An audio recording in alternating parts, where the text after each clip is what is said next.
Dnes sa pozrieme na najagresívnejšie ruské spravodajské, vojenské a hybridné operácie od konca studenej vojny. Zameriame sa na špionáž, sabotáž, kybernetické útoky, diplomatické krytie, operácie ruských spravodajcov v Európe, hybridné útoky po roku 2022 a nové typy agentov. Moje meno je Maroš Košík a hosťom relácie Defense News s názvom Ruské spravodajské operácie je bezpečnostný analytik Vladimír Bednár, ktorý dlhodobo skúma ruské spravodajské služby a ich modus operandi. Dobrý deň, pán Bednár. Dobrý deň, prajem.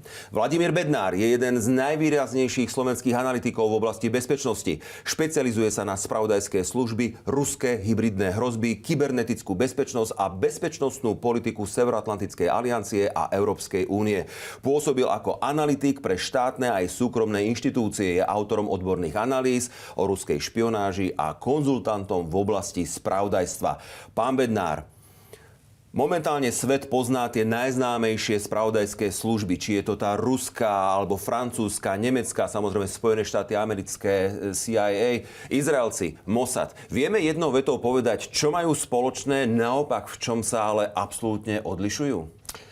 Zabudli sme ešte spomenúť čínske spravodajské služby, pretože tie patria bez pochyby k top 3, pravdepodobne sú teda na druhom mieste. A ak by sme to mali charakterizovať, že čím sú výnimočné práve svojou profesionalitou, rozsahom operácií, technickou vyspelosťou. Ten výber, ktorý ste spomenuli, on je dosť heterogénny, to znamená, patria tam napríklad, spomenuli ste teda tajné služby, ktoré sa zaoberajú obranou, typický príklad, to je charakteristické pre nemecké spravodajské služby. Spomenuli ste spravodajské služby, ktoré sú kontrašpionážne, to znamená, zaoberajú sa ochranou vlastne príslušnej krajiny, ale vo väčšine prípadov to boli špionážne služby, ktoré sú ofenzívne, ktoré slúžia primárne na vykonávanie, teda respektíve získavanie informácií a budeme hovoriť o tom, že vlastne tá spravodajská činnosť sa stáva v podstate stále viacej, ako keby sa presmerovala z toho získavania informácií na ovplyvňovanie diania. Takže v týchto oblastiach sú tieto spravodajské služby najvýraznejšie. Špionáž je stará ako štáty samotné. Moderná podoba vznikla v 20. storočí a studená vojna vytvorila profesionálne aparáty, ktoré dodnes určujú štandardy. Najvyspelejšie služby kombinujú agentov, technické spravodajstvo, kybernetiku a tajné operácie. Dnes je špionáž alebo spravodajstvo hybridné a prebieha v šedej zóne medzi mierom a vojnou. Presne ako ste povedali, sú to vysoko špecializovaní profesionáli. Vieme na základe dát, histórie, poznatkov povedať, že v dnešnej dobe to spravodajstvo pracuje na úplne inom princípe a základe ako počas studenej vojny. V čom je ten skok? V tej kybernetike? V tej digitalizácii? My naozaj rozlišujeme akési klasické obdobie a moderné obdobie, respektíve postklasické obdobie. A ten zlom ja vnímam niekde okolo roku 2006-2007. Prečo? V podstate ten priebeh, respektíve ten výboj bol veľmi podobný ako v prípade nasadenia dronov v klasických vojnových konfliktov. Už počas vojnového konfliktu v Sýrii pred vojnou na Ukrajine my sme boli svedkami toho, napríklad počas bitky v Homse, masívnemu nasadeniu vtedy civilných dronov typu Mavic, ktoré vykonávali vlastne aj útoky formou vlastne bombardovania sýrskych cieľov zo strany z opozície sýrskej, alebo respektíve muslimských militantov. No a vtedy sa odborníci začali hovoriť o akejsi demokratizácii vzdušných síl. A my v tejto chvíli môžeme hovoriť aj o akejsi demokratizácii spravodajskej činnosti. Tá charakterizácia v podstate možno ju interpretovať takým spôsobom, že zatiaľ, čo do tohto obdobia bola spravodajská činnosť primárne doménou vysoko špecializovaných príslušníkov tajných služieb, ktorí mali nejaký svoj aparát agentov, tak naozaj približne v tomto období došlo k tomu, že prechádzajú tajné služby k využívaniu jednorazových veľmi lacných agentov, k verbovaniu prostredníctvom sociálnych sietí, využívanie kybernetických útokov, využívanie iných v podstate hybridných nástrojov. A takýmto spôsobom vlastne je definované práve to postklasické obdobie, respektíve obdobie moderných tajných služieb. Ale ja s týmto názorom tak úplne celkom nesúhlasím. Toto je akademická definícia a ja na to mám taký celkom príhodný bonmot. Keď napríklad som prednášal na stredných školách práve na túto tému, respektíve na vysokých školách, tak som položil otázku študentom, že mám takýto príklad, že nech skúsia popísať, že o čom hovorím.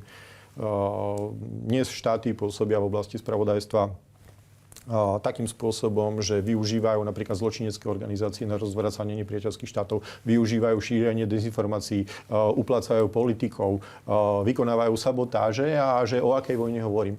Drvivá väčšina ľudí odpovedala, respektíve študentov odpovedala, že samozrejme hovorím o vojne na Ukrajine, ale ja som hovoril o Peloponeskej vojne pred ako 2000 rokmi.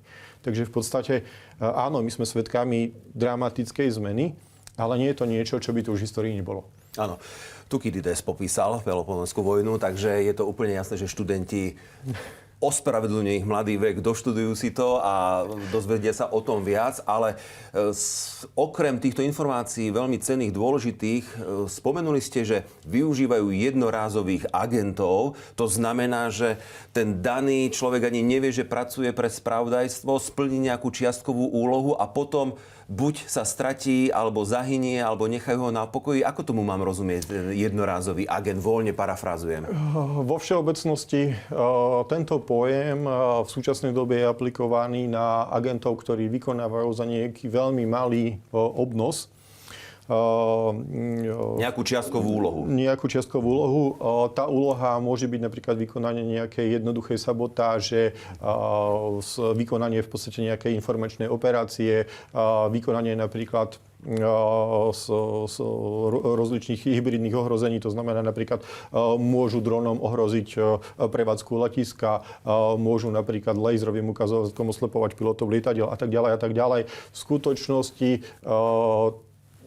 ten rozsah je veľmi široký, budeme o tom hovoriť. Takže naozaj v tejto chvíli je extrémne zložité, pretože už nie sme svedkami toho, že spravodajstvo vykonáva obmedzený okruh špecializovaných agentov. De facto v tejto chvíli sa môže stať vlastne agentom cudzej tajnej služby de facto ktokoľvek. My už dnes evidujeme prípady toho, keď ruské tajné služby verbujú ľudí 11 až 14 ročných. K tomu všetkému sa dostaneme a skutočne, ako ste povedali, je to komplexná, zložitá záležitosť a veľmi ťažkú tému sme si dnes vybrali do Defense News. Čiže samozrejme naši diváci, ktorí nás sledujú na YouTubeovom kanáli, uvidíte postupne aj fotografie, obrázky, faktografické dáta, ktoré pán Bednár samozrejme pripravil. Vy, čo nás počúvate v podcaste, tiež vás samozrejme pozdravujeme a ak máte záujem vidieť reálne fotografie priamo zo spravodajskej praxe, tak určite vás pozývame na náš YouTubeový kanál Defense News. No ale poďme teraz ešte v tomto krátkom úvode na spravodajstvo, špionáž a Slovensko.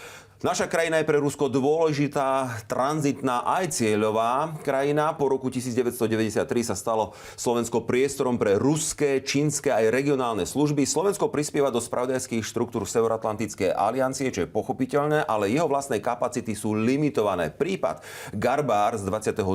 ukázal, že ruské služby tu pôsobia aktívne a dlhodobo, často za relatívne malé finančné odmeny. To je to, čo ste vlastne pred chvíľočkou spomenuli. Ak máme porovnať slovenské spravodajské služby v rámci regiónu, v rámci severoatlantických štruktúr, máme nejaký výtlak, máme nejakú silu? Čím najmä prispieva Slovensko? Pri hodnotení, súčasnom hodnotení slovenských spravodajských služieb my musíme ako keby hodnotiť parciálne jednotlivé služby. Aj z posledných mediálnych únikov vlastne z prostredia SIS, ktoré potvrdili ten dlhodobý, v podstate predpokladaný stav, že Slovenská informačná služba je dlhodobo v kríze. A už keď hovoríme vlastne o tom prípade Bohuša Garbára, tak toto treba zaradiť do nejakého širšieho kontextu. Táto spravodajská v podstate operácia GRU, ktorú teda odkrylo vojenské spravodajstvo, neodhalilo len spravodajskú činnosť Bohuša Garbára, ale vlastne odhalilo aj spravodajskú činnosť vo vnútri napríklad Slovenskej informačnej služby, odhalilo vlastne spravodajskú činnosť jedného z asistentov poslanca Národnej rady, odhalilo vlastne činnosť, ak si dobre vtedy pamätám, bol to príslušník Akadémie ozbrojených síl a nebola to výnimka. My niekoľko rokov dozadu sme zaznamenali vlastne podobný prípad, kedy GRU zverbovalo dôstojníka generálneho štábu a my v podstate pravidelne od vlastne počiatku existencie Slovenskej republiky máme niekoľko takýchto prípadov. A v tomto prípade zároveň treba zdôrazniť, už som povedal, že diferencovane pristupovať k jednotlivým spravodajským službám na Slovensku. Pozitívne treba hodnotiť napríklad aktivitu vojenského spravodajstva. Je to spravodajská služba, ktorá je aj svojím rozsahom väčšia ako napríklad Slovenská informačná služba, čo málo kto si uvedomuje. Ona má nejaké také svoje 3 základné zložky. A čo je v tejto chvíli ako keby dôležité povedať, je, že získala si aj touto spravodajskou operáciou v zahraničí veľký honor, respektíve veľký kredit, pretože málo kedy sa napríklad podarí odhaliť, natočiť napríklad jednanie vlastne riadiaceho dôstojníka GRU so svojím agentom. Pozeráme sa aj na fotografiu, mám pocit. To je presne tá fotografia, áno, že? to je presne tá fotografia. Ak dobre si pamätám, tak... Kto je kto na tej fotke? Vpravo je Bohuš Garbár, vľavo je v podstate agent GRU, vtedy, ak si dobre pamätám, vojenský atašé na ruskom veľvyslanectve na Slovensku. Aby som sa vrátil ešte k tej myšlienke, ktorú som rozvíjal, keď už hovoríme o tom, že to bola mimoriadna operácia, tak ja keď sa spätne vrátim do histórie, tak už som spomínal to, že málo kedy sa podarí spravodajským sílám, respektíve spravodajským službám zachytiť vlastne na kamere práve takéto rokovanie, respektíve takúto výmenu informácií. Napríklad Spojených štátov amerických sa to podarilo naposledy niekedy pred 10 rokmi, takže to bola naozaj mimoriadna vec. Ďalší aspekt je, že slovenské, respektíve vojenská spravodajská služba sa významným spôsobom napríklad od začiatku vojny na Ukrajine podiela napríklad SIGINT centrum, teda respektíve bývalé SIGINT centrum, súčasná časť vojenského spravodajstva, ktorá sa zaoberá vlastne signálovou rozviedkou. To znamená, robí rozviedku v oblasti rádiového vysielania, identifikovania vlastne charakteristík kvality elektromagnetického vyžarovania, napríklad radiolokátorov, samozrejme vysielačiek a tak ďalej a tak ďalej. Tá téma je o mnoho komplexnejšia. No a tieto informácie boli vysoko cenené vlastne v rámci Severoatlantickej aliancie a istým spôsobom to platí aj do dnešnej doby, pretože napriek politickej zmene orientácie Slovenskej republiky vo vzťahu k hrozby zo strany Ruskej federácie, tak časti ministerstva obrany, ktoré napríklad ozbrojené síly, ale aj vojenské spravodajstvo ako keby ďalej kontinuálne pokračujú vo vnímaní tejto hrozby ako pre nás najdôležitejšiu. Takže na jednej strane tu máme aj Slovenskú informačnú službu, ktorá naozaj má veľmi nízky kredit. Máme tu vojenské spravodajstvo, ktoré v minulosti malo veľmi vysoký kredit, aj keď je otrasený tými politickými zmenami, tak stále si ho udržiava. A v takomto kontexte to treba hodnotiť. To znamená, netreba to vnímať nejakým negatívnym spôsobom, že sme malá krajina. Áno, máme obmedzené možnosti, ale to nehraje vôbec dôležitú rolu.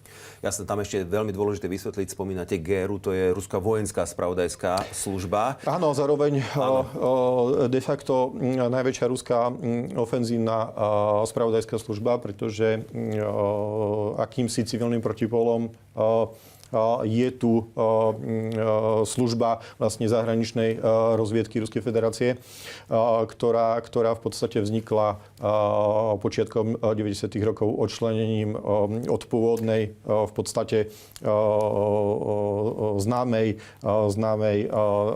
sovietskej tajnej služby KGB. Áno, k tomu sa dostaneme, pretože krásne ste premostili na ďalšiu kapitolu číslo 3, Sovietsky zväz a USA, história špionáže. Studená vojna bola érou masívneho spravodajského súperenia. KGB a CIA vybudovali globálne siete agentov, technických prostriedkov a tajných operácií. USA dominovali v technickom spravodajstve, Sovietsky zväz v agentúrnej práci. Po roku 91, ako ste povedali, Rusko zdedilo samozrejme infraštruktúru, know-how, aj personál KGB, čo vytvorilo základ pre dnešnú GRU, FSB, SVR a ja si pomôžem, ak dovolíte, ťahákom. Máme tam potom ešte Rosgvardiu, to je národná garda, ktorá má hlavne na starosti represívne zložky smerom dovnútra. Potom ministerstvo vnútra má svoje vlastné operatívne útvary MVD a GRU 85. To je vlastne zložka, za chvíľočku nám to vysvetlíte, tejto vojenskej spravodajskej služby. A potom je tam ďalšia jednotka 74455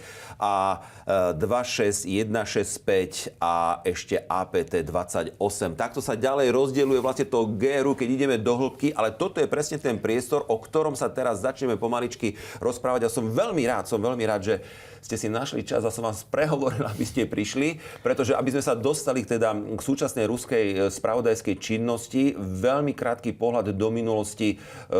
To, čo som povedal, že tí Američania ešte počas studenej vojny boli lepší v technickom zabezpečení, Sovieti naopak mali tú agentúrnu činnosť lepšie vyvinutú. Sedí to moje hodnotenie?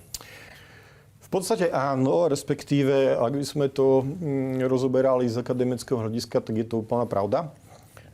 Tam si zároveň treba uvedomiť to, že čiastočne to vyplývalo aj z charakterov činnosti tých jednotlivých spravodajských služieb.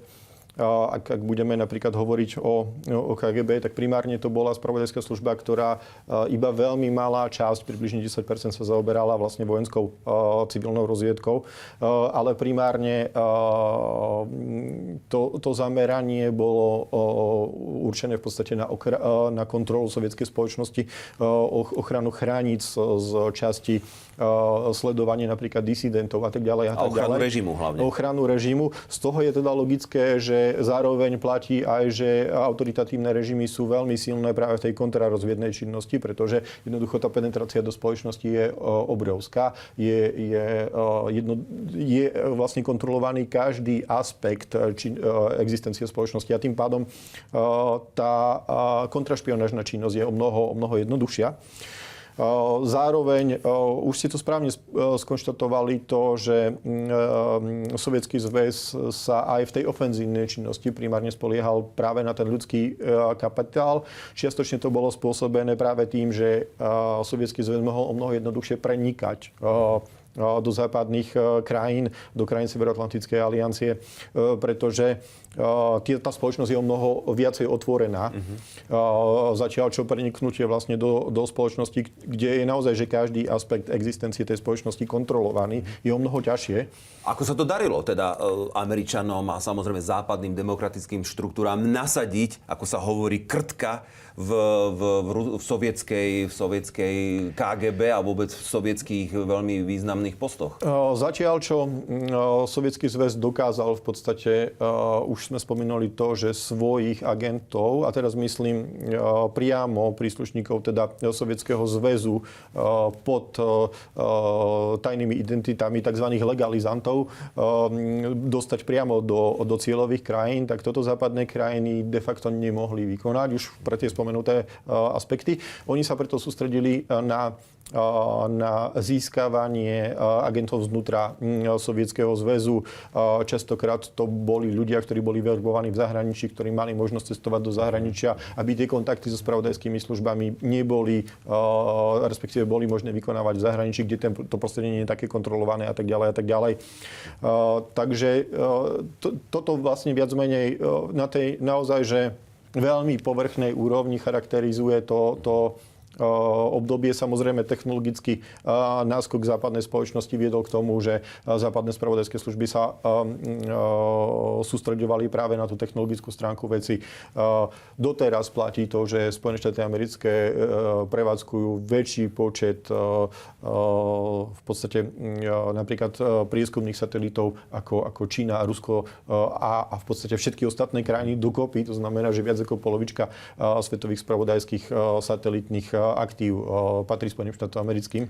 A nie je dôležité, že na konci vždy musí byť tá ľudská figúra, ten ľudský kapitál? A to je veľmi dôležitý aspekt, pretože ja sa teda primárne venujem práve tým technologickým spravodajským disciplínám, ako je napríklad IMINT, to znamená práve využívanie fotografických materiálov, či už napríklad fotogrametrických z lietadiel, ale aj z pozemných, ale primárne v súčasnej dobe družicových z geointu, to znamená využívanie geopriestorových informácií, geografických informačných systémov, sekundárnych geografických dát.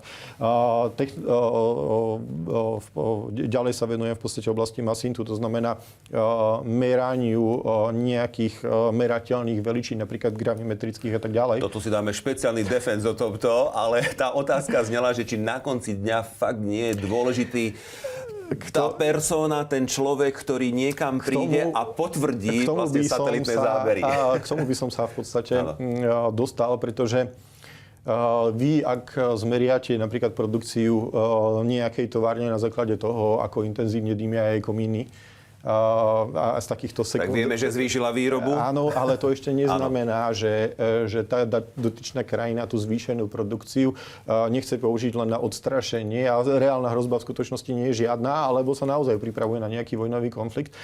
Takže ako vidíte na tomto naozaj, že triviálnom a veľmi povrchnom príklade, v skutočnosti nie je dôležité získať tie vonkajšie prejavy, ale dôležité je vniknúť do hlav tých lídrov, ktorí rozhodujú práve o tom. Keď hovoríte o tých dymiacich komínoch, tak dám takú trošku vtipnú vsúku. Mám taký pocit, že keď sa Američania chystali na Venezuelu alebo Irán, opravte ma teraz experti vášho typu, zanalyzovali Pentagon, že zvýšila sa objednávka píc, hej? Čiže ľudia boli v robote. Toto je vlastne tzv. Pizza Index, je niečo, čo sa sleduje vlastne dlhodobo, ak si dobre pamätám, minimálne od 80. rokov. A je to vždy indikátorom práve toho, že Pentagon v podstate v krátkej dobe dramaticky bude vyvíjať nejakú aktivitu. Takže je napríklad ten príklad o dymiacich komínov som použil v súvislosti napríklad s využitím špionážnych družíc už v 60. rokov, kedy takýmto spôsobom vlastne CIA vlastne identifikovala intenzitu vlastne sovietskej produkcie, priemyselnej výroby a tak ďalej ako veľmi dôležitý a merateľný aspekt výroby. Samozrejme nebolo možné preniknúť do týchto tovární celoplošne na území celého Sovietskeho zväzu a aj Varšavskej zmluvy, ale takýmto spôsobom bolo možné jednoznačne určiť práve tie objemy. No naši diváci a poslucháči, keď si vypýtajú, aby sme rozoberali aj takéto rôzne drobné indexy a samozrejme ďalšie technologické vymoženosti, ktoré nám súčasná doba prináša, tak ja budem veľmi rád, pretože vy ste studnica nekonečná. My máme obmedzený čas a myslím si, dáte mi za pravdu, že my dva, keby sme si sadli, tak sa 2 týždne tu budeme rozprávať. Ale poďme na tie ruské tajné služby ako na dedičstvo, aby sme postupne sa posúvali vlastne toho KGB a ja to ešte raz zhrniem, čiže aby sme pochopili ten ruský aparát, ktorý pôsobí hlavne už aj smerom von, ale samozrejme aj dovnútra, pretože si musí kontrolovať režim svojich ľudí, keď to tak odľahčím. Takže máme tu Federálnu bezpečnostnú službu FSB, služba zahraničnej rozviedky SVR, hlavná správa rozviedky, to je tá spravodajská vojenská GRU, Federálna ochranná služba FSO a Rosgvardia, teda národná represívna zložka a potom samozrejme ministerstvo vnútra má svoje MVD.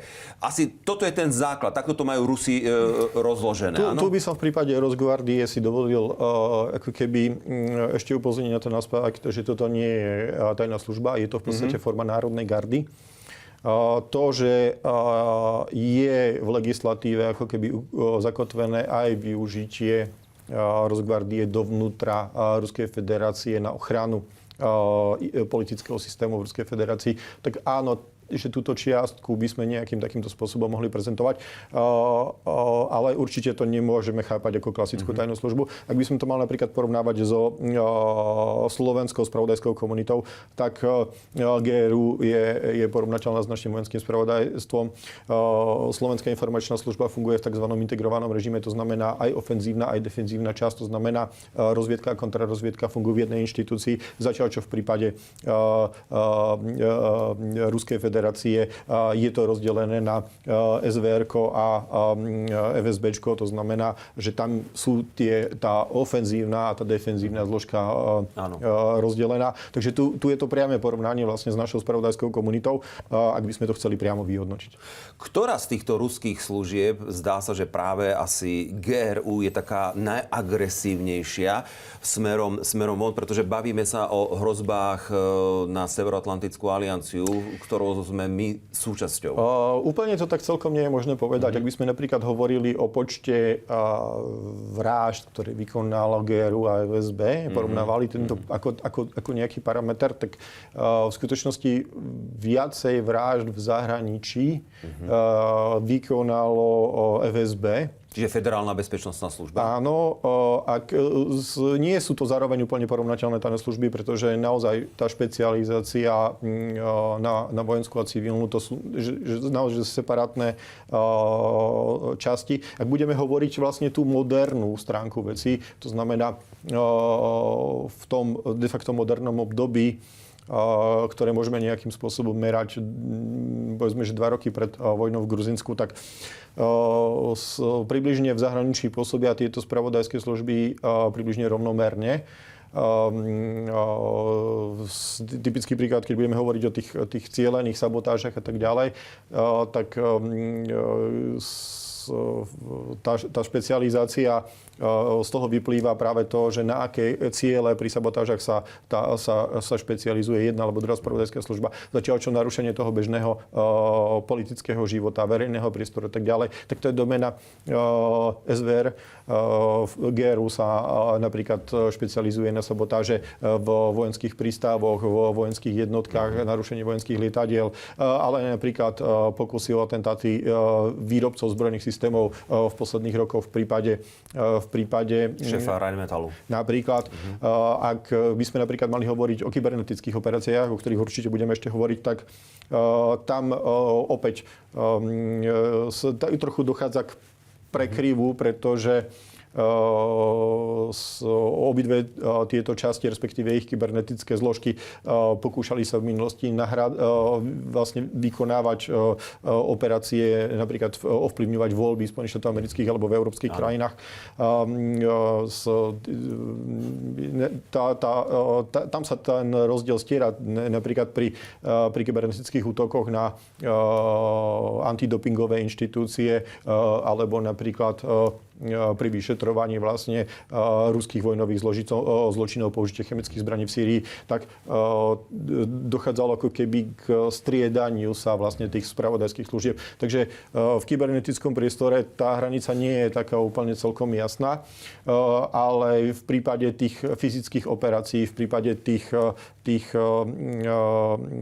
sabotáží a tak ďalej, tam je to podstatne jasnejšie. A čo je veľmi dôležitý moment, a týka sa konkrétne Ukrajiny, tak je paradoxné, že Ukrajina nebola do roku 2022 v podstate doménou GRU ako vojenskej spravodajskej služby, ale bola ASVRK ako zahraničnej civilnej spravodajskej služby, ale bola doménou v podstate ruskej FSB, ktorá podľa legislatívy sa zaoberá v podstate vnútornou ochranou. A to sa týka aj ďalších postsovietských krajín.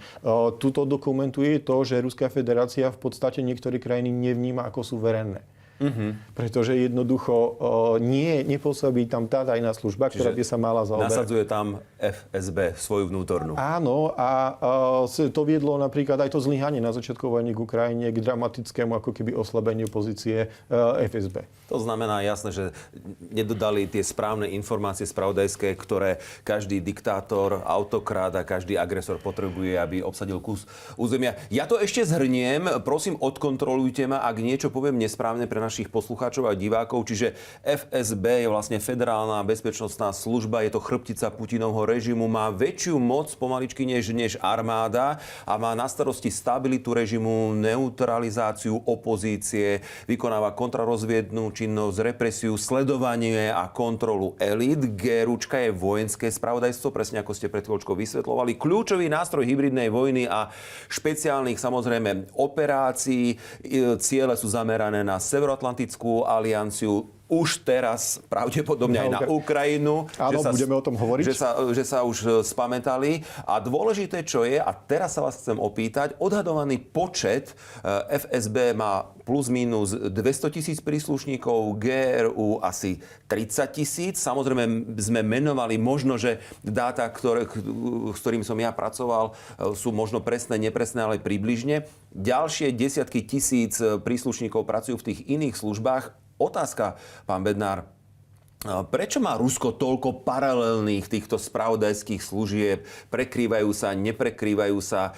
Častokrát sa v médiách tak po povrchu hovorí, že Putin to naschvál tak vytvoril, aby si išla jedna druhá po krku a vlastne umožňuje mu držať celý ten aparát nejakým spôsobom pokope. A podotázka, toto sú ľudia, ktorí sú väčšinou inteligentní, majú hromadnú informácií, hlavne ak pôsobia vonku, zlyhali na tej Ukrajine, ako ste povedali. Nie práve tajné služby sú najväčšou hrozbou pre Putinov režim? Samotný Vladimír Putin vyšiel v podstate z prostredia KGB. On bol nasadený v NDR. Áno, presne tak. A zároveň, ak si dobre pamätám, tak on pôsobil vo vedení FSB dlhý čas.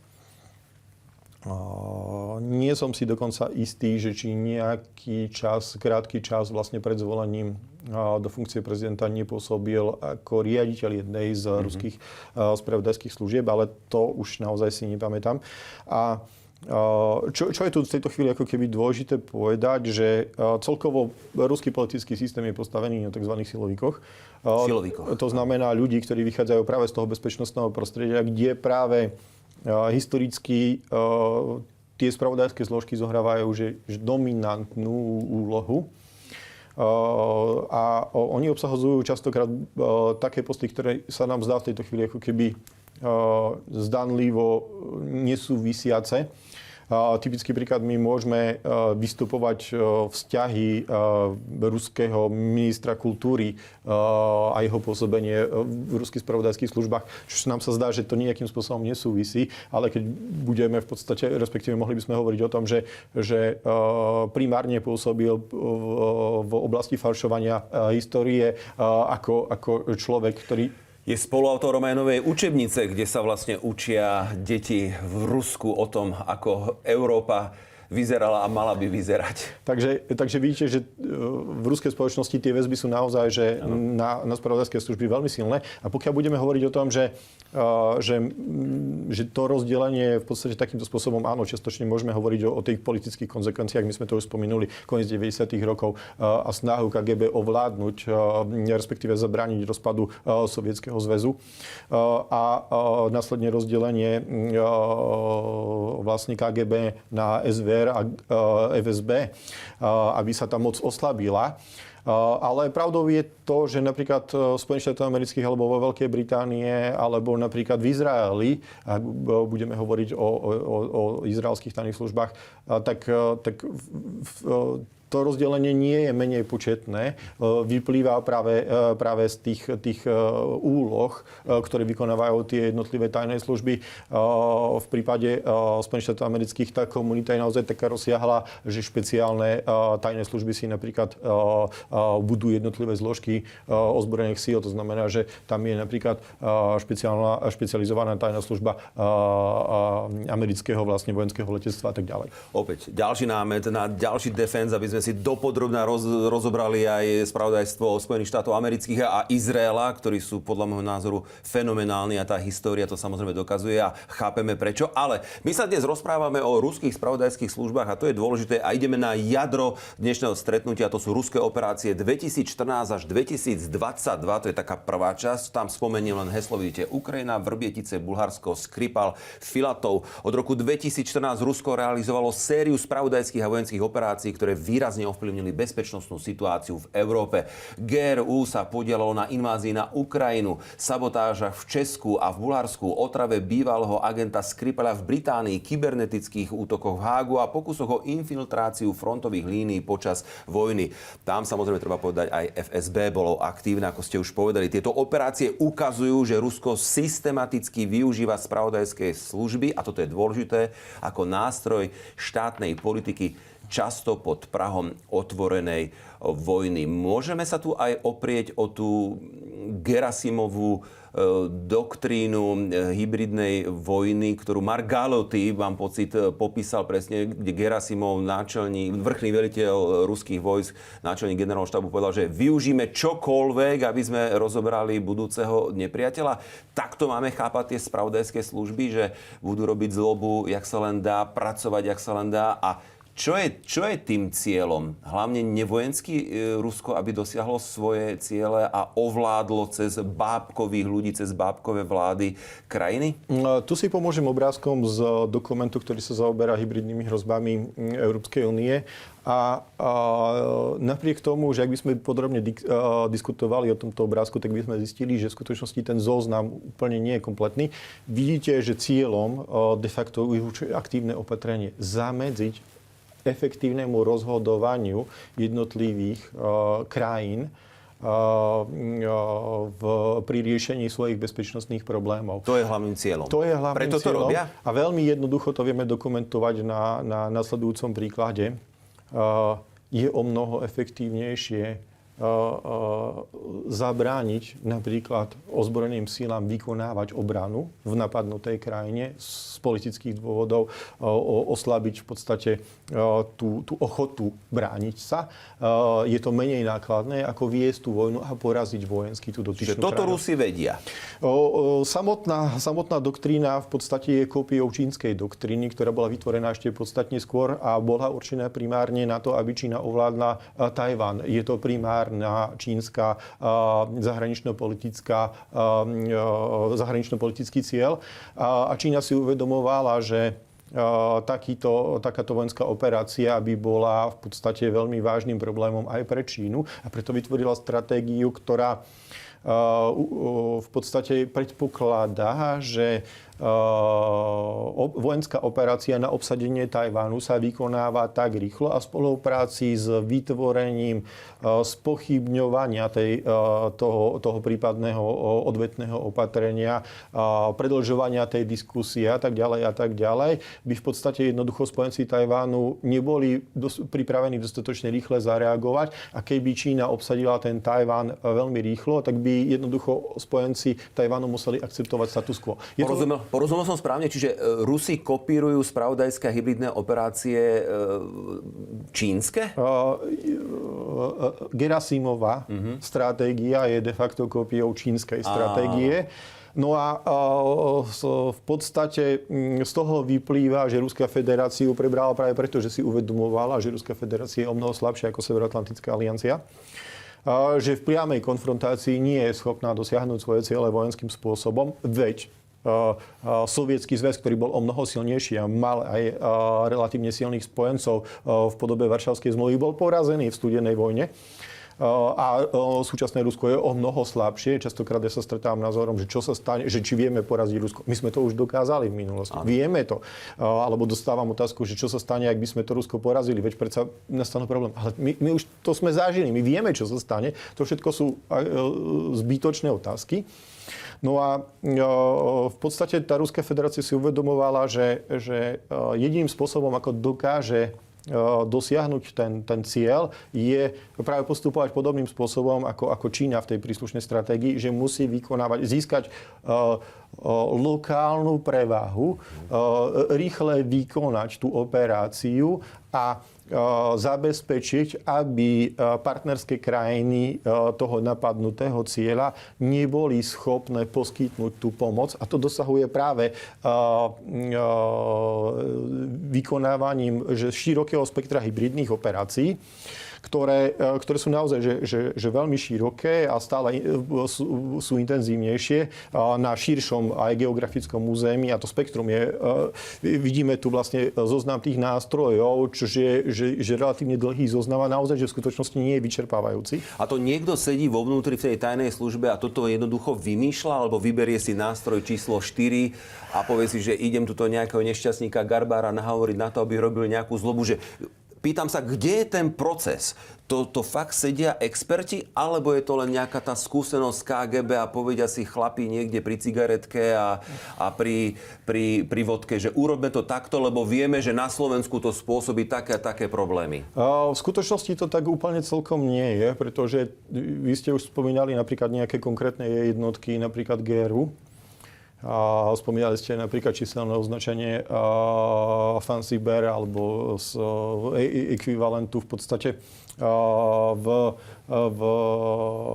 vlastne SVR-ku vlastne skupiny, ktorá sa zaoberá kybernetickými útokmi, ktorá je označovaná ako Koziber. To znamená, že tam sú nejaké časti, ktoré vykonávajú systematicky v tej svojej doméne a tých domén je relatívne veľké množstvo. Majú metodiku svoju, aj? Áno, majú svoje metodiky. Tie metodiky sa samozrejme v čase vyvíjajú, napríklad v kontexte technologického vývoja a tak ďalej. A vykonávajú jednotlivé operácie, ktoré sa navzájom aj môžu podporovať. Typický príklad, sabotáž môže byť vykonaná formou kybernetickej operácie. Sabotáž klasická môže byť vykonávaná vlastne tým náborom toho samotného realizátora v kybernetickom priestore, ale aj napríklad časť, ktorá sa zaoberá dezinformáciami, potom následne môže využívať vlastne tú sabotáž na šírenie ďalších dezinformácií. To si potom ukážeme na konkrétnych prípadoch, pretože ten modus operandi toho verbovania v súčasnej dobe je už takého charakteru, že ruské spravodajské služby cielene verbujú napríklad ukrajinských obyvateľov, aby v Európe vytvorili dojem, že tí Ukrajinci sami nás poškodzujú a prečo by sme im mali pomáhať. Alebo naopak, vyberajú si európskych občanov, ktorí pôsobia proti Ukrajine, aby... A vytvárajú to napätie, ktoré potom médiá preberajú a vysielajú.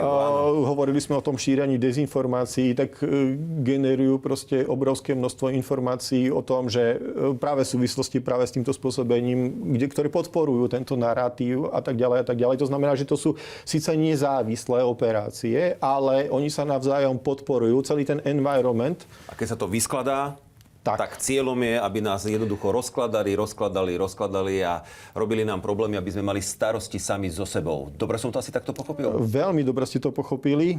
A naozaj, že keď my hovoríme o tom, že aké je to spektrum, tak to spektrum je naozaj že široké a v podstate sa týka akýchkoľvek oblastí z politických, mediálnych, technologických, vojenských, spravodajských. Tie domény sú naozaj že široké. Studená vojna vlastne neskončila. Presunula sa do našej doby, do našej digitálnej doby a tie hrozby, ja by som povedal, keď vás tak počúvam, nechceme samozrejme vyplašiť ani divákov, ani poslucháčov, ale stále sú tu, stále sú prítomné. A poďme na konkrétne operácie GRU a FSB od 2008 do 2022. Spomeniem veľmi rýchlo tie mediálne najznámejšie a poprosím vás možno krátky komentár k ktorejkoľvek, ktorú ste si pripravili. 2008 vojna v Gruzínsku, destabilizácia štátu.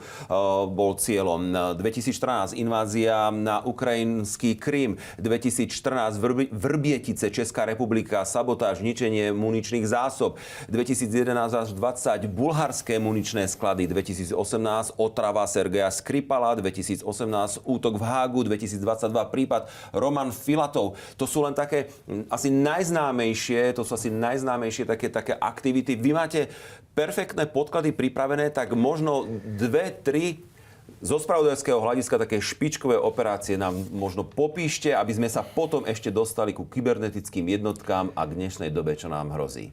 V skutočnosti tie mediálne najznámejšie operácie, ktoré ste tu už viac menej vypichli, oni nie predstavujú až takú vážnu hrozbu, napriek tomu, že spôsobujú aj vážne škody, typický príklad explózie vo Vrbieticach a tak ďalej. Prepáčte, nie je tá spravodajská hra možno rozohraná tak, že hodí sa len taká návnada, obetujú nejakých svojich ľudí, média, celá spoločnosť sa dotknú Vrbietic. Samozrejme teraz nemyslím to tak, že sa Česko stalo len tak návnadou, aby ma náhodou niekto zle nepochopil, ale viete, je to také niekedy dosť zaujímavé, že média sa tak zaoberajú úplne niečím a tie operácie možno bežia povedla a plnia tú inú mozaiku, o ktorej ste pred chvíľočkou hovorili. Môže byť aj takýto scenár?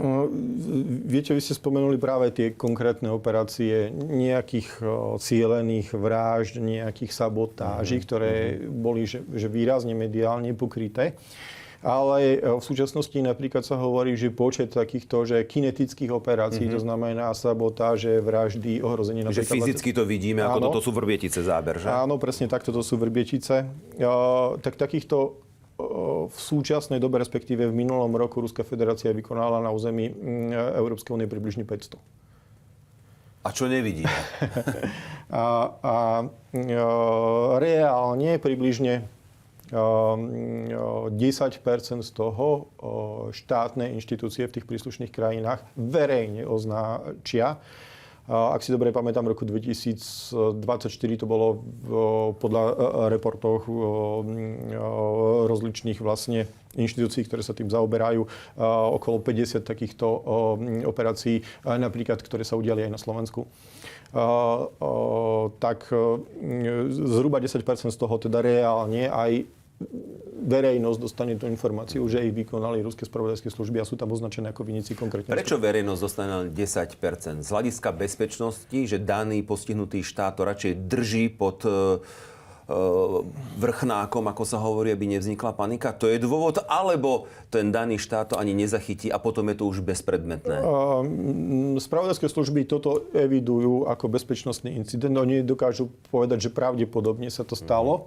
Ale je súbor nejakých dôvodov, prečo sa to na verejnosť nedostane oficiálnou cestou, pretože sa nepodarí napríklad získať dostatočný objem dôkazov, ktoré by obstáli napríklad pri súdnom procese. Napríklad aj z operačne taktických dôvodov. Nie je napríklad náhodou, že my sme po začiatku vojny na Ukrajine odhalili práve túto špionážnu činnosť, ktorú sme spomínali, ktorú sa dlhodobo sledovala. Jednoducho niekedy je výhodnejšie napríklad aj tých agentov sledovať a posúvať im napríklad dezinformácie a takýmto spôsobom ohroziť tú spravodajskú činnosť spravodajských služieb Ruskej federácie. Naozaj tých dôvodov môže byť veľmi, veľmi veľa. Môžeme napríklad uviesť príklad napríklad zo Slovenskej republiky. Máme tu nedávny incident, kedy Slovenská informačná služba zadržala v podstate ľudí, ktorí mali cudzie štátne občianstvo slovenské a ukrajinské a maďarské a následne potom vo veľmi rýchlom čase boli vyhostení, ktorí monitorovali v podstate slovenskú kritickú infraštruktúru. Ak to zaradíme do toho kontextu toho diania v Európe a to, že naozaj, že drvivá väčšina týchto incidentov vykonávajú ruské spravodajské služby v európskych krajinách, tak tá pravdepodobnosť, že toto bola operácia ruských spravodajských služieb, napriek tomu, že to boli občania Ukrajiny a Maďarska, už som spomínal vlastne ten kontext, tak s vysokou pravdepodobnosťou 10-krát násobne prevyšujúci iný scenár. Je to tiež operácia ruských spravodajských služieb. A teraz máme tu nejaké politické dôvody a tak ďalej, prečo takýmto spôsobom sme postupovali, ako sme postupovali. A my môžeme samozrejme len špekulovať, že či to bolo práve kvôli tomu, že súčasná vláda nie je ochotná takýmto spôsobom postupovať voči Ruskej federácii, alebo sme nemali dostatok informácií a tak ďalej, tak ďalej. Ja sa opýtam opačne. Aké má politické dôvody teda Rusko, že vyvíja takúto obrovskú hromadnú aktivitu v európskych krajinách? Prvá otázka. Zamestnávať nás neustále vnútorne, aby sme neboli hrozbou fyzickou, kinetickou pre Rusko, alebo naopak rozložiť nás tak, aby postupne sa vlastne vrátila tá myšlienka Veľkého sovietskeho zväzu, Veľkého sovietskeho vplyvu? Vôbec nie. My už sme tu hovorili, že ten hlavný cieľ je v podstate zabezpečiť to, že európske krajiny nebudú akcieschopné. A je už v tejto chvíli potom jedno, že aké politické ciele si stanoví politické vedenie Ruskej federácie. Čiže zamestnať nás, aby sme sa zaborili do vlastných problémov. Presne tak. A tie problémy v skutočnosti nemusia byť ani reálne. V skutočnosti vôbec nie sú reálne. A to je to spravodajstvo. Áno. Poďme na kybernetické jednotky Ruska. Už ste sa ich dotkli, pretože čas nám beží. No a toto je veľmi dôležité a samozrejme potom vás poprosím o ďalšie komentáre, pretože máte pripravené fotografie. Čiže GRU jednotka 26165, tzv. Fancy Bear, alebo SVRK APT-29 Cozy Bear, alebo GRU jednotka 74455 Sandworm. Čím sú výnimočné? Čím sú teda špecifické? Lebo skutočne pri príprave podkladov aj po konzultácii s vami potrebujeme ich vypichnúť. Možno tu by bolo veľmi dôležité povedať, že o čom sa bavíme. Že toto je napríklad obrázok, ktorý je z blogu americkej spoločnosti Microsoft, ktorá hovorí, že akí aktori vykonávali kybernetické útoky v európskych krajinách. Všimnite si, že tá fialová je Ruská federácia, je pochopiteľné, že na Ukrajine je to drvivá väčšina, ale že vysoké percento je to aj vo všetkých ostatných krajinách. A zároveň si všimnite, že to, že ste spojencom Ruskej federácie, vás nejakým spôsobom neochráni. Najväčším spojencom v Európskej únii Ruskej federácie je samotné Maďarsko. Všimnite si, že tam tie kybernetické operácie Ruskej federácie sú väčšie ako kohokoľvek iného. Čiže pôsobia proti maďarskej vláde Viktora Orbána, alebo pôsobia tak, aby politika Viktora Orbána zneisťuje teraz celú Európsku úniu? Tak to máme chápať? To, že ste spojencom Ruskej federácie, to ešte vôbec neznamená, ako som povedal, že na vás Ruská federácia nebude útočiť a tými útokmi bude ešte napríklad posilňovať tú vašu neschopnosť vykonať akúkoľvek operáciu. Naopak, stávate sa ešte väčším cieľom. A to je taká analogia napríklad so slovenskou vládou, napríklad s našou politikou na všetky smerové strany. To nás vôbec nejakým spôsobom neochraňuje. V skutočnosti... Napríklad toho Maďarska tom vidíme. Tá aktivita tých Rusov je tam veľmi, veľmi vysoká. Áno, práve naopak. Zároveň si musíme uvedomiť, že cieľom napríklad spravodajských operácií, šírenia dezinformácií, napríklad kybernetických útokov nie je smerovať jedným smerom. Tie vektory môžu byť napríklad úplne rozličné. Veľmi dobre sa to dokumentuje na šírenie dezinformácií. Ruská federácia môže šíriť dezinformácie, ktoré sú úplne protichodné.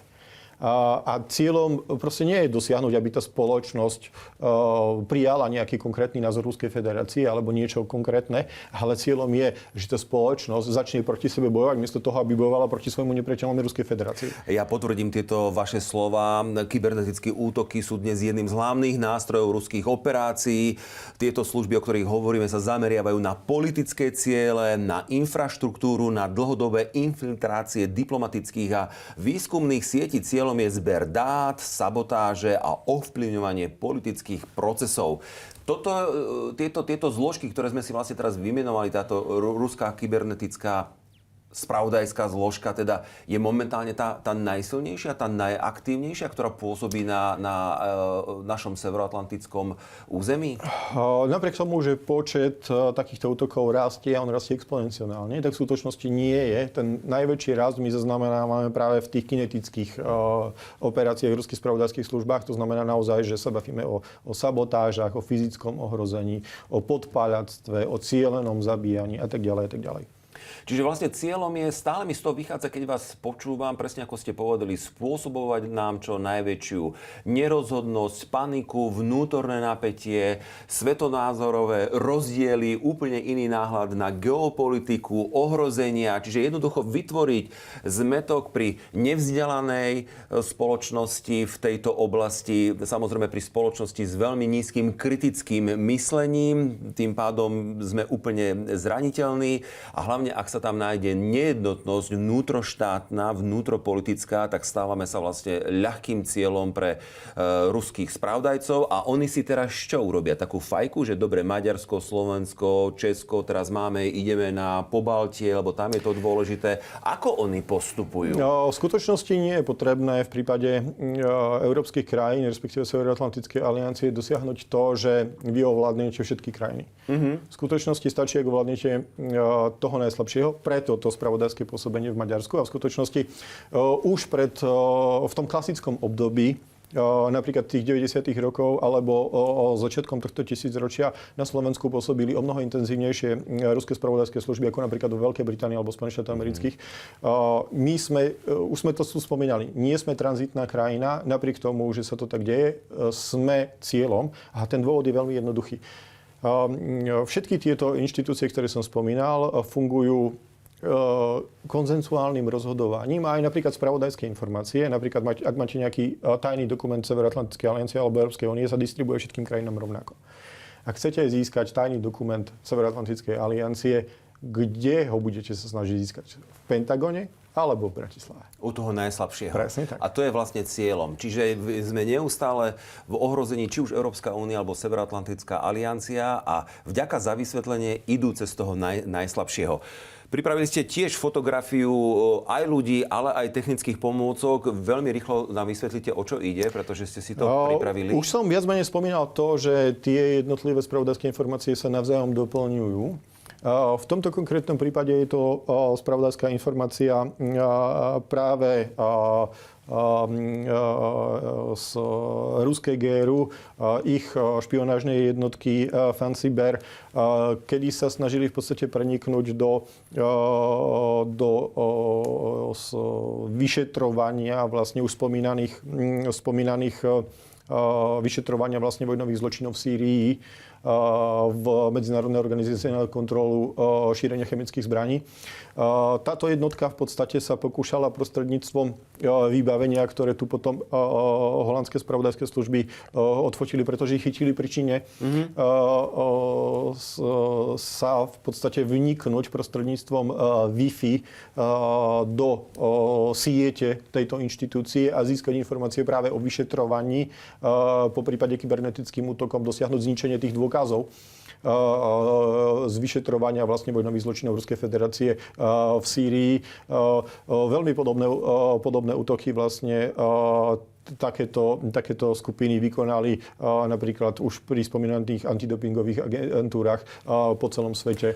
Tým, že ich odhalili, čo to znamená? Že boli slabí, alebo naopak kontrarozviedka holandská, mám pocit, ste spomenuli, bola lepšia? Kde je to lomítko? Nie je to lomítko, pretože v skutočnosti, keď hovoríme o tom, že tieto skupiny Fanciber, Koziber a ďalšie vykonali relatívne veľké množstvo takýchto operácií a hovoríme o prínikoch do spravodajských služieb, hovoríme o narušení volieb napríklad Spojených štátov amerických alebo aj v západných krajinách. Hovoríme napríklad už teraz o fyzických sabotážach, ktoré sa vykonali prostredníctvom kybernetických útokov. To znamená, že dochádza k nejakým fyzickým škodám, napríklad k narušeniu bezpečnosti letovej prevádzky alebo napríklad fungovania železníc. A aj fyzickému poškodzovaniu napríklad strojného zariadenia a tak ďalej, tak tie operácie sú veľmi ako keby silné. V tomto smere je Ruská federácia veľmi silná. Ale to neznamená, že ona je technologicky vyspelejšia ako my. Tu môžem to dokumentovať na takom veľmi dobrom príklade.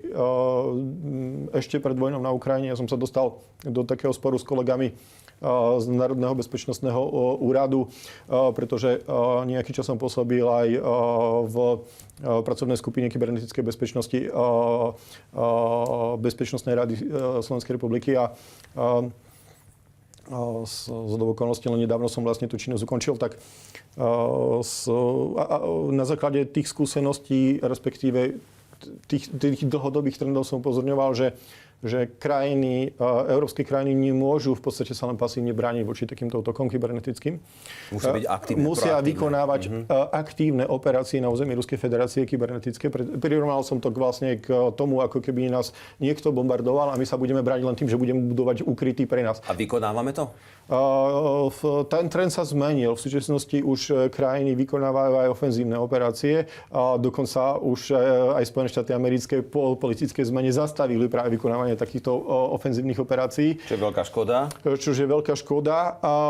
Lebo nás to oslabuje samozrejme. Nemôžem samozrejme hovoriť za Slovensko, či takéto operácie vykonávame.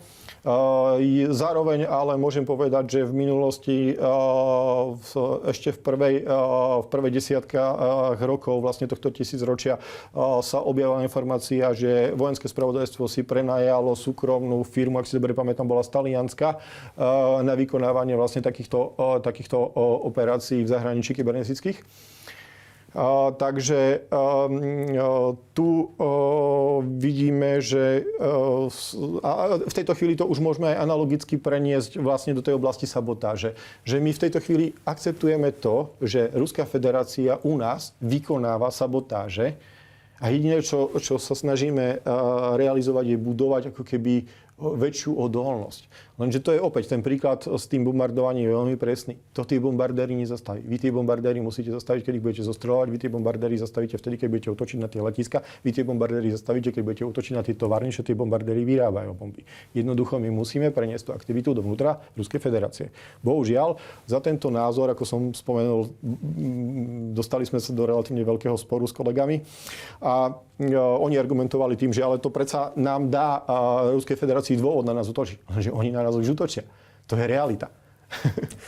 To je realita. Realita je aj to, že máme ešte 5-7 minút, čiže načali ste už tieto, by som povedal, nízkonákladové a ťažko uchopiteľné hybridné nástroje ako drony, balóny, rušenie GPS, oslepovanie laserom po roku 2022, kedy nastal veľký geopolitický medzník a to bola ruská agresia na Ukrajinu. Je cieľom Rusov testovať reakcie Severoatlantickej aliancie, zvyšovať náklady na obranu, vytvárať neistotu v civilnej infraštruktúre. Toto všetko sme si vlastne povedali. Prečo Rusko prechádza na takéto lacné hybridné nástroje? Pretože sú skutočne lacné, rýchlo dostupné, rýchlo si ich vedia zabezpečiť, ten laserík, tie droníky. O tom to teraz je? O tom?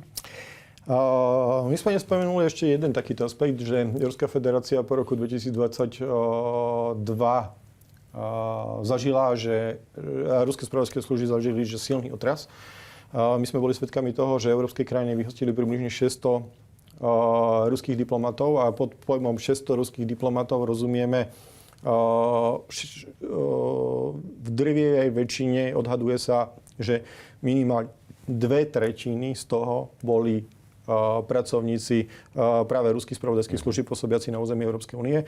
Veď prípad Garbára, do toho bol v podstate zapojený príslušník ruského diplomatického zboru, teda vojenský pridelenec na území Slovenskej republiky. Ďalšie podobné prípady tu máme v minulosti na území Slovenskej republiky. Nehovoríme už o všetkých ostatných európskych krajinách.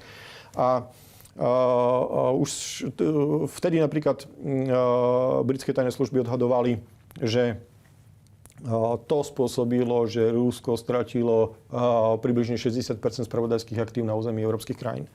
To bol dramatický otras. Ruská federácia potrebovala nahradiť tie straty inými možnosťami a nemala tú možnosť v takom krátkom čase vybudovať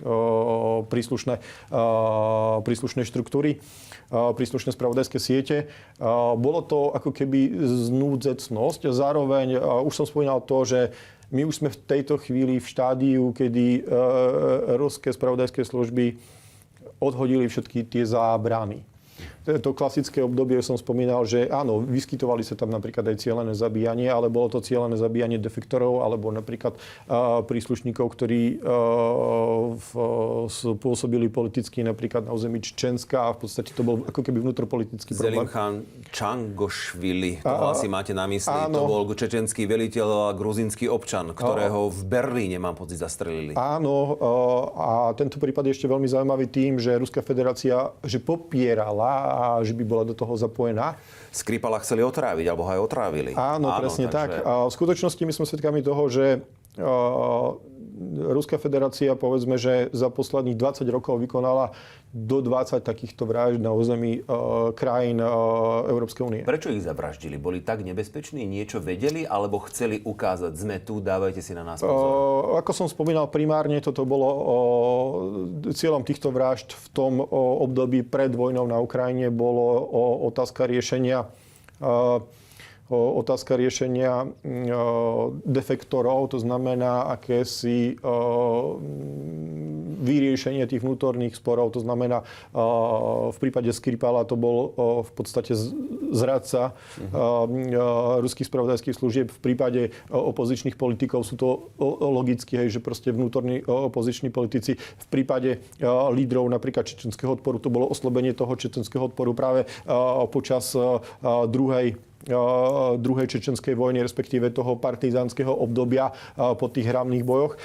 No a v súčasnosti aj tam sa tá zmena prejavila v zvýšenej agresivite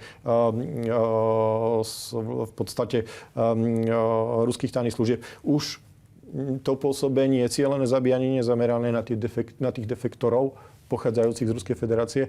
Už sme spomínali pokus o spáchanie atentátu na šéfa Rheinmetallu. Áno, presne tak. Máme tu pokusy na novinárov, ktoré vykonávajú vyšetrovanie vlastne aktivít ruských tajných služieb. A takto by sme mohli pokračovať. Pravíte, že ruské spravodajské služby odhodili všetko. To znamená, že stupňujú svoje aktivity, pretože sa na niečo pripravujú, alebo, aby sme sa držali tej línie, ktorú nám vysvetľujete, tá snaha nás destabilizovať, tá je prvorada? Tá snaha nás destabilizovať je prvorada, pretože my v tejto chvíli ako keby je principiálne jedno, že aké má politické záujmy Ruská federácia, akýkoľvek politický záujem bude mať, tá destabilizácia pre ňu hraje rolu. A to v podstate ako keby charakterizuje tú činnosť. Ona naozaj že nemusí byť úplne logická.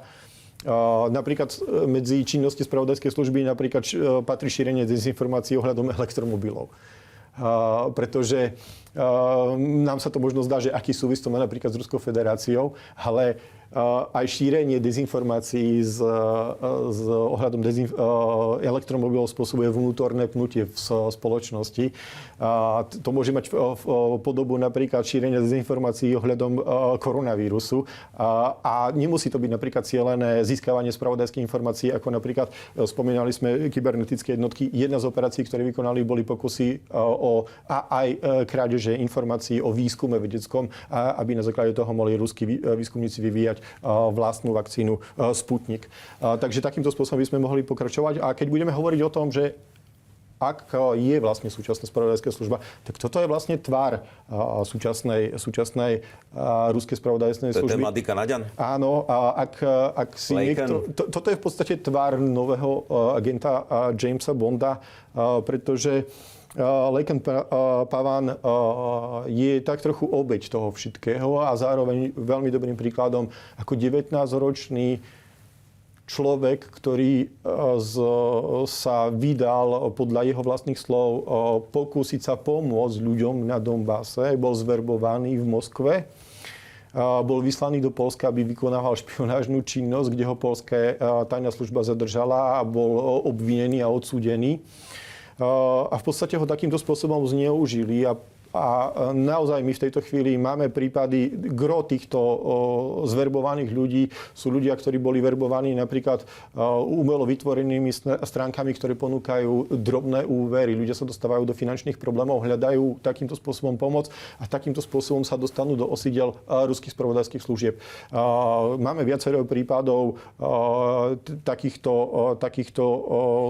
v podstate jednorazových agentov, ktorí boli zlakaní napríklad mladé 14-ročné dievčatá, ktoré agenti GRU zlakali na sociálnych sieťach s tým, že im poslali v podstate osobné fotografie osobného typu a následne ich potom vydierali, aby vykonali nejakú drobnú sabotáž, napríklad vykonali sabotáž pod paláctvom.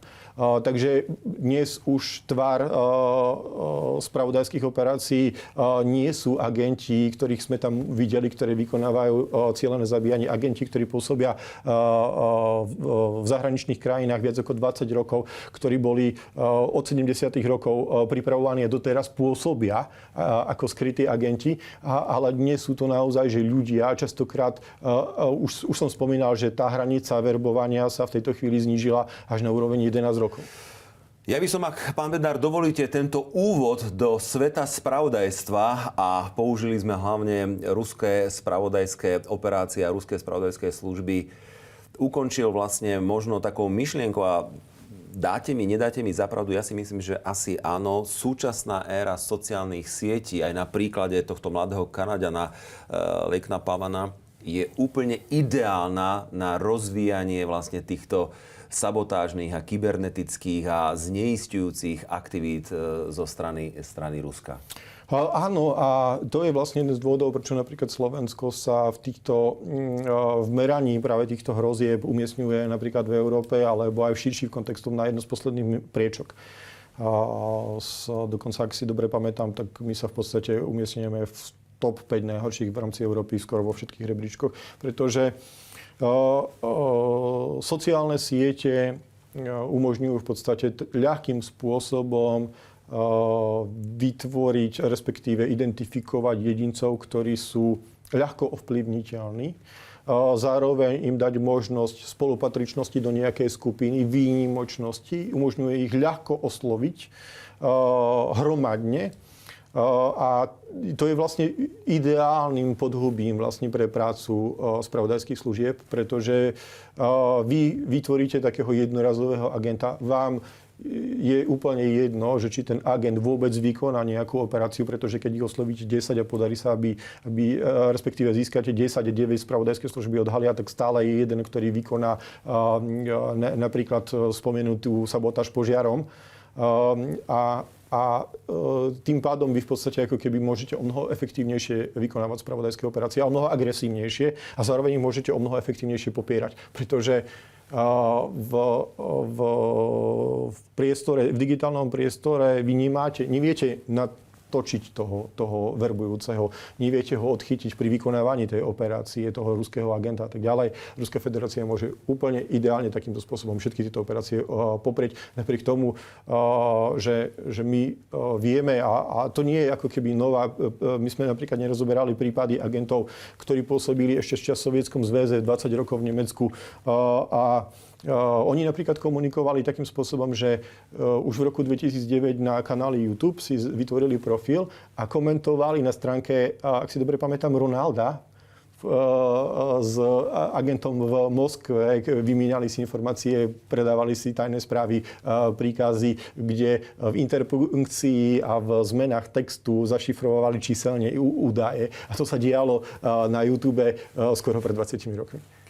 Nekonečne námetov, nekonečne ich máme, takže pán Bednár, ja vám veľmi pekne ďakujem, že sme si urobili tento úvod, ako som pred chvíľočkou povedal. Poprosím vás o taký verejný záväzok, že sa stretneme aj na budúce a budeme rozoberať spravodajské služby nielen Ruska, ale aj samozrejme ostatných veľmocí. Ja vám veľmi pekne ďakujem, že ste si našli čas pre divákov Defense News, pre divákov YouTubeového podcastu, ale samozrejme aj pre klasického podcastu, ktorí nás počúvajú a dovidenia na budúce. Pekne želám. Milí priatelia, my sa uvidíme opäť na budúce. Hosťom bude s najväčšou pravdepodobnosťou Andrej Žiarovský a budeme sa rozprávať aj o súboji ponoriek medzi Ruskom a Spojenými štátmi americkými. Majte sa krásne.